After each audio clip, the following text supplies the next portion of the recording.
While most people are distracted by stocks, crypto, and social media trends, something very big is quietly happening behind the scenes in the gold and silver markets. Central banks are making moves that could completely change prices, and almost nobody in the mainstream media is explaining what this really means for everyday investors. If you think gold and silver are just boring old metals, stay with me, because by the end of this video, you might see them in a very different way, and you might realize why the next big move could already be in progress. Before we go deeper, if you want honest breakdowns about gold, silver, and what's really happening in the financial system, make sure you hit the like button and subscribe to SILVAR Signal right now. It really helps the channel grow, and it tells YouTube to show this video to more people who need to hear this. All right, now let ES talk about what central banks are actually doing and why it matters more than ever. For years, we were told that gold is old-fashioned and silver is just an industrial metal, while modern economies run on digital money, debt, and complex financial products. But at the same time, central banks around the world have been quietly buying massive amounts of physical gold. Not paper gold, not ETFs, but real bars that get stored in vaults. When the same institutions that control money start stacking hard assets, that should make you stop and think. Because central banks don't buy things for fun, and they don't follow trends, they prepare for problems long before the public sees them. Think about it this way. If everything was truly stable, if currencies were strong, and if debt was not a problem, why would central banks feel the need to increase their gold reserves at record levels? Gold does not pay interest, it does not grow, and it does not create jobs. Yet it has one powerful feature that no paper currency has. It holds value when trust in money starts to break down. And trust right now is under more pressure than most people realize. Governments are drowning in debt. Interest payments are rising. Printing money has become the normal solution to every crisis. When banks fail, when markets crash, when economies slow down, the answer is always more money creation. That may keep the system running in the short term, but in the long term, it slowly eats away at the value of every dollar in your pocket. Central banks know this better than anyone, because they are the ones creating that money. So when they buy gold, they are hedging against their own policies. Now let's talk about silver, because this is where things get even more interesting. Silver is not just money, it is also a critical industrial metal. It is used in solar panels, electric vehicles, medical equipment, electronics, and advanced technology. At the same time, new silver supply is not growing very fast. Mining is expensive, grades are declining, and many silver mines are actually byproducts of other metals. That means production does not easily increase just because prices go up a little. So we have a situation where demand is rising, supply is tight, and investment interest comes and goes depending on fear in the markets. But here's the key point most people miss. When silver shortages happen, they don't show up slowly and politely. They show up suddenly, when inventories get too low and buyers start competing for physical metal. And once that happens, prices can move very fast, much faster than people expect. Some people say prices are controlled, manipulated, or held down by paper trading. And while that debate can get complicated, what really matters in the end is physical supply and demand. You can trade paper contracts all day long, but you cannot print physical silver out of thin air. When industries need it, they must get real metal. And when investors also start demanding physical delivery, pressure builds quickly. Now let's connect this back to central banks again. So while they are not big buyers of silver the same way they buy gold, their actions still affect silver prices indirectly. When central banks lose confidence in fiat systems and increase gold reserves, it sends a message to large institutions and wealthy investors. That message is simple. Hard assets matter again. And historically, when gold starts moving, silver does not stay quiet for long. Silver is smaller, thinner, and more volatile, which means it can move harder and faster once momentum starts. We have seen this pattern before. In times of financial stress, investors first rush to gold for safety, and then they look at silver as a cheaper alternative with more upside. That combination can be powerful. Gold builds confidence in the precious metals sector, and silver brings explosive potential because the market is much smaller.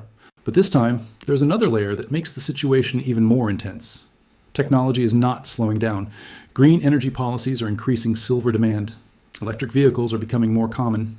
Data centers, medical tech, and electronics all rely on silver's unique properties. This is not optional demand. These industries cannot simply replace silver easily without hurting performance or increasing costs. So imagine what happens. When industrial demand stays strong, mining supply struggles to keep up, and investors start waking up to what central banks are doing. That is when you get real pressure in the system. Not just price movements on a screen, but actual competition for metal. Now you might be thinking, if this is so obvious, why aren't prices already much higher? And that is a fair question. Markets can stay disconnected from fundamentals for longer than people expect. Sentiment, interest rates, strong dollar periods, and financial distractions can keep money flowing into other assets. But fundamentals do not disappear. They stack up quietly until something triggers a shift in behavior. Sometimes that trigger is a financial crisis. Sometimes it is a banking problem. Sometimes it is geopolitical tension. And sometimes it is simply loss of confidence in governments and currencies. When that shift happens, people don't move slowly, they rush because nobody wants to be last. That is why central bank actions matter so much. They are not reacting emotionally. They are positioning strategically. They are reducing exposure to other currencies, increasing exposure to gold, and preparing for a world where financial risks are higher and trust is lower. They see the numbers. They see the debt. They see the fragility of the system. And they are adjusting before the public does. For everyday investors, this creates a big question. Do you wait until prices are already high and headlines are everywhere? Or do you pay attention when the smart money is moving quietly? History shows that by the time the mainstream starts talking about precious metals, a big part of the move is already done. That does not mean prices go up in a straight line. There will be pullbacks, shakeouts, and boring periods. That is how markets test patience and push people out. But long-term trends are built on fundamentals.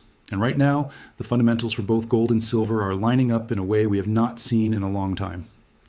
Let's be clear, this is not about getting rich overnight. This is about protecting purchasing power and positioning for a future that may look very different from the past decade. When money loses value, assets that cannot be printed become more important. Gold protects wealth, silver combines protection with growth potential, and both play a role when financial systems get stressed. What makes this moment especially interesting is that many investors are still focused on fast-moving assets and short-term gains. That creates an opportunity for those who are willing to look ahead instead of chasing yesterday's winners. Central banks are not chasing trends. They are preparing for outcomes, and that mindset is worth paying attention to.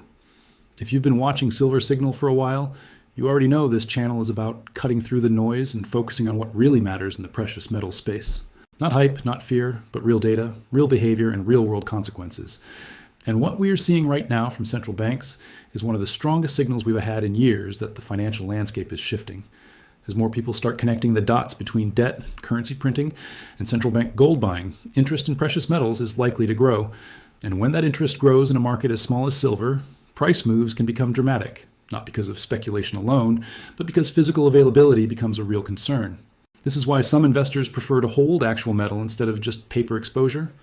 When systems are stable, paper works fine. But when stress enters the system, ownership and delivery suddenly become very important topics.